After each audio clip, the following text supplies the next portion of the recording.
Olá, gostaria de falar sobre a promessa de Deus para Baruque.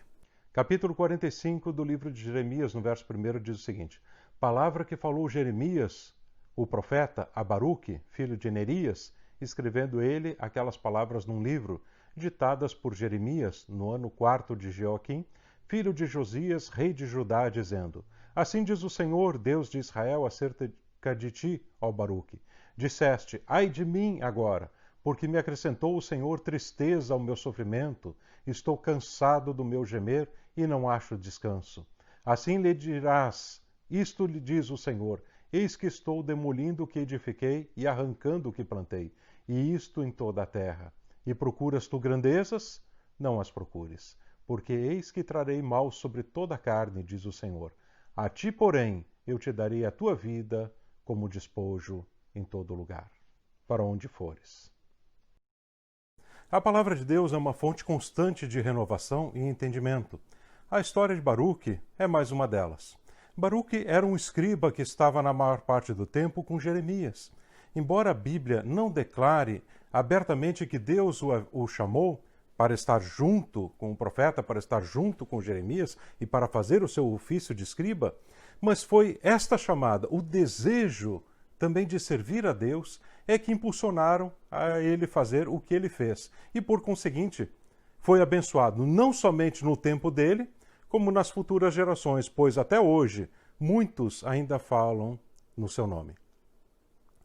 Baruque foi aquela pessoa que tinha tudo para ficar no anonimato, mas Deus o quis em evidência. Foi através dele de Baruque, que a mensagem de Jeremias chegou a diversas pessoas naqueles dias, incluindo o rei. O ministério de Jeremias não teria sido tão forte, tão envolvente, tão penetrante se Deus não tivesse usado Baruque. Os detalhes da história de Judá, a invasão da Babilônia, a rebeldia do povo para irem para o Egito, fugindo de Nabucodonosor, tudo isso foi retratado de uma forma muito clara por Baruque, porque Baruque era um escriba. Baruque, pelo que entendemos dos textos, ele foi contratado por Jeremias. Sim, bem provável, Jeremias lhe pagava um salário para estar escrevendo os textos, escrevendo as profecias, escrevendo as mensagens. Embora a Bíblia não nos mostre que Baruque se ofereceu para seguir a Jeremias, sabemos que ele precisava também de recursos financeiros. E assim, claro, surgiu uma oportunidade de unir o quê? O útil com o agradável. Está fazendo a obra de Deus, ao mesmo tempo está recebendo por isso. Em geral, as coisas de Deus são desta forma. Deus proporciona que você tenha um trabalho que proporcione fazer a obra de Deus. Jeremias era filho de sacerdote e isso nos mostra algumas coisas. Primeiro, ele era um homem estudado, não era uma pessoa leiga. Os sacerdotes tinham certas facilidades aos estudos e a recursos que a grande maioria, naqueles dias, do povo não tinha. Segundo ponto, Jeremias era um homem com recursos financeiros, pois era normal naqueles dias os sacerdotes serem privilegiados com diversas ofertas vindas do povo. E o terceiro ponto, Jeremias, por causa da sua condição social, tinha acesso aos reis, aos príncipes, ao palácio. Dentro desta visão, podemos conferir que Baruque tinha, sim, uma grande oportunidade em suas mãos, mas mesmo tendo tudo isso, não teria acontecido nada se Deus não o tivesse impulsionado e lhe dado a oportunidade de fazer o trabalho com Jeremias. Jeremias não escrevia suas mensagens, elas eram ditadas, e então Baruque as escrevia em seus papiros.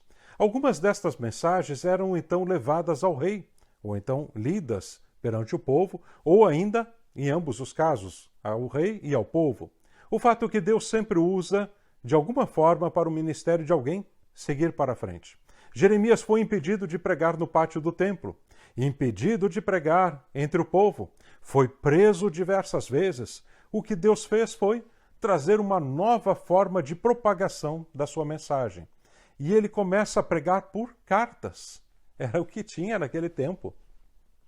Cartas ditadas por ele e escritas, então, por Baruque. A obra de Deus não parou.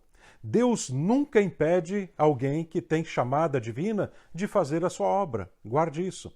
O apóstolo Paulo teve uma experiência similar, pois foi na prisão, e diversas vezes ele foi preso, mas foi na prisão que ele escreveu a maior parte das cartas que temos hoje. As pessoas às vezes dizem, é só impedir, prender, dar um susto que tudo para. Mas o fato, queridos, é que isso não acontece. Com Deus, nada tem parada. Deus levanta então um Baruque para ser um canal, a fim de levar a sua palavra e continuar a obra que ele tem a fazer. Baruque com certeza recebeu por seus serviços naqueles dias. Um escriba era caro, mas eram tempos difíceis e Jeremias, mesmo assim, valorizou o trabalho de Baruque e viu nele uma pessoa de confiança que Deus estava usando naquele momento para propagar a sua palavra e perpetuar a mensagem. Isso que é muito importante. Baruque vinha de uma família poderosa, já que seu avô fora governador na cidade de Jerusalém, no tempo do rei Josias, e o seu irmão, Seraías, foi responsável pelo acampamento real de Zedequias. Ele foi um escriba do profeta Jeremias. Era um emanuense. Baruque, que significa abençoado ou que abençoa, tinha, sim, provavelmente um desejo, tinha talvez um sonho de ser alguém influente nos seus dias.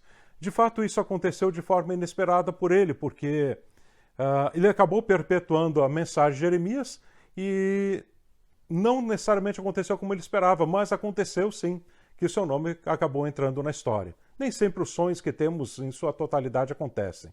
Bem provável, Baruque quisesse ser grande em seus dias, por isso o gemido nos versos do número 45, pois não imaginava que iria sofrer tanto fazendo a obra do Senhor ao lado de alguém como Jeremias, que por muitos era visto como um espia trabalhando para o império da Babilônia. Baruque também sofreu. Em meio aos seus gemidos vem uma promessa importantíssima, mas no entanto estranha para muitos. Deus diz que sua vida não seria entregue aos seus inimigos, ou seja, ele morreria em paz. Muitas vezes esperamos promessas mirabolantes de Deus, coisas grandiosas para as nossas vidas, e desprezamos as bênçãos de Deus que Deus já tem nos dado, que é a nossa vida, a nossa saúde, nossa liberdade, nossa família, os nossos recursos e assim por diante. Tantas coisas que Deus nos dá e que muitas vezes nós não damos valor. Quando você achar que a sua vida está difícil, está ruim e não consegue ver um sentido para ela, sugiro você visitar pelo menos 5 lugares. Primeiro, visite um hospital e veja os doentes. Você vai dar valor à sua saúde e vai agradecer a Deus por não estar naquele lugar. Segundo, visite uma prisão e veja os encarcerados. Então você vai dar valor à liberdade e quando sair de lá, irá desejar correr por um campo, dizendo obrigado Deus, pois sou um homem livre ou uma mulher livre. Ponto 3. Visite um asilo, você verá pessoas sem familiares e aprenderá a dar valor à sua família e aos seus entes queridos. Quarto, visite um cemitério. Olhe as lápides e as suas epígrafes. Leia o que está escrito e lembre-se que muitas daquelas pessoas já viveram como você viveu. Isso irá despertar você para o valor da vida, porque elas também tiveram sonhos, mas passaram. E o quinto ponto, depois de visitar todos esses 4 lugares, vá a uma igreja.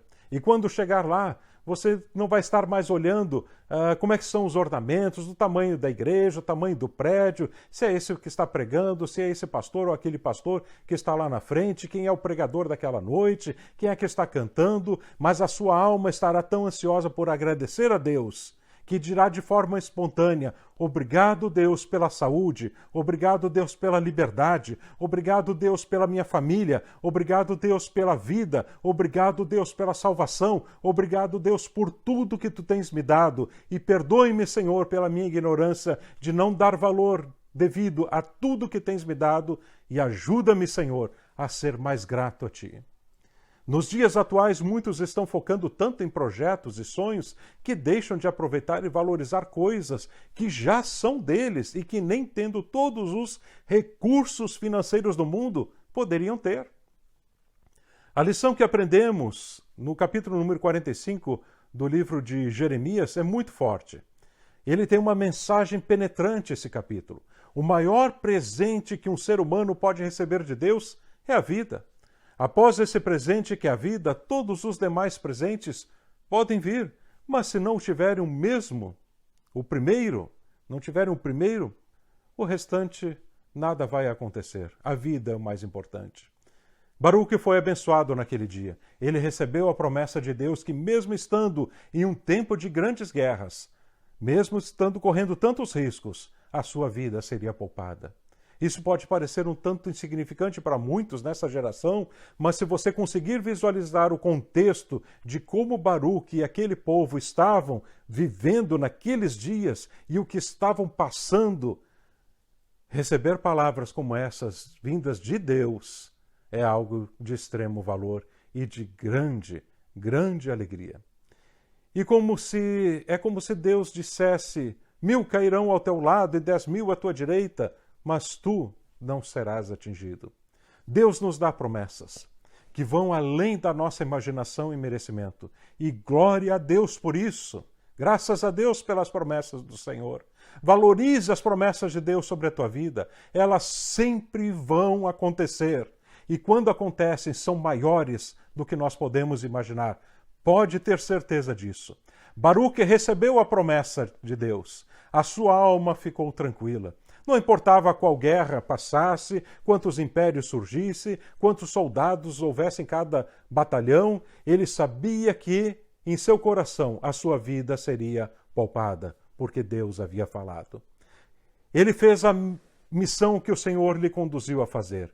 Ele foi abençoado, e o nome de Baruque ainda hoje é lembrado, pois em seu tempo de vida lutou para fazer a obra de Deus.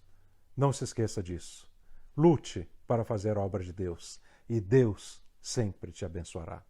Fique na paz de Deus. Deus te abençoe.